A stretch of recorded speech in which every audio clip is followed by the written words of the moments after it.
जना जो काम से लौटकर अपने गांव साइकिल से वापस जा रहा था, अचानक रास्ते में अजीब चीजें देखता है। उसने पास के घने जंगल में तालाब के पास एक अनजान आदमी को देखा जो बोतलों से भरा बैग लेकर उन्हें तालाब में फेंक रहा था।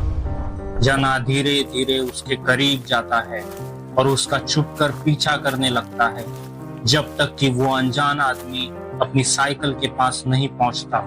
तभी जना को उसकी साइकिल देखकर एक झटका लगता है क्योंकि वो साइकिल महेश बाबू की साइकिल जैसी लग रही है। जना उलझन में पड़ जाता है और सोचता है कि अब क्या करे। जैसे ही वो उस आदमी से बात करने के लिए आगे बढ़ता है, वो अनजान आदमी अपनी साइकिल के साथ वहां से गायब हो जाता है। जना बहुत कोशिश करता है कि उस आदमी को घने जंगल में ढूंढ सके, पर नाकाम रहता है। वो हार मानकर अपनी साइकिल के पास आ जाता है और गांव की ओर निकल जाता है। उसी रात जना और उसका भाई डाइनिंग टेबल पर खाना खा रहे होते हैं।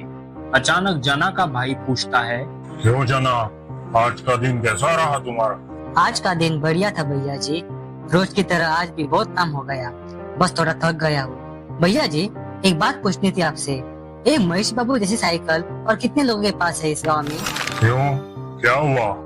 ऐसा अजीब सवाल क्यों पूछ रहे हो भाई? बात ही कुछ अजीब सी हो गई आज मैं उस घने जंगल से लौट रहा था तो मैंने वहाँ एक अनजान आदमी को देखा जो शराब की बोतलें तालाब में फेंक रहा था। थोड़ा पीछा करने पर मैंने उसकी साइकिल देखी जो हुबहू महेश बाबू जैसी दिख रही थी। जना का भाई उत्सुकता से पूछता है, क्या फिर तुमने उससे बात नहीं की कि वो कौन था? हाँ भैया, उसे मिलने से पहले ही वो अपनी साइकिल के साथ गायब हो गया वहाँ से। अगले दिन जना और उसका भाई महेश बाबू के घर जाते हैं। वो दोनों कई बार महेश बाबू को आवाज लगाते हैं और दरवाजे पर दस्तक देते हैं। थोड़ी देर बाद दरवाजा खुलता है और जना और उसका भाई यह देखकर चौंक जाते हैं कि महेश बाबू शराब के नशे में धुत है और अजीब हरकतें कर रहा है। उनके मुंह से शराब की तेज गंध आ रही थी। जना का भाई चिल्लाता है, महेश बाबू, ये क्या हाल बना रखा है आपने? क्या आपको पता नहीं कि इस गांव में जो भी शराब को हाथ लगाता है उसे गांव से बाहर निकाल दिया जाता है?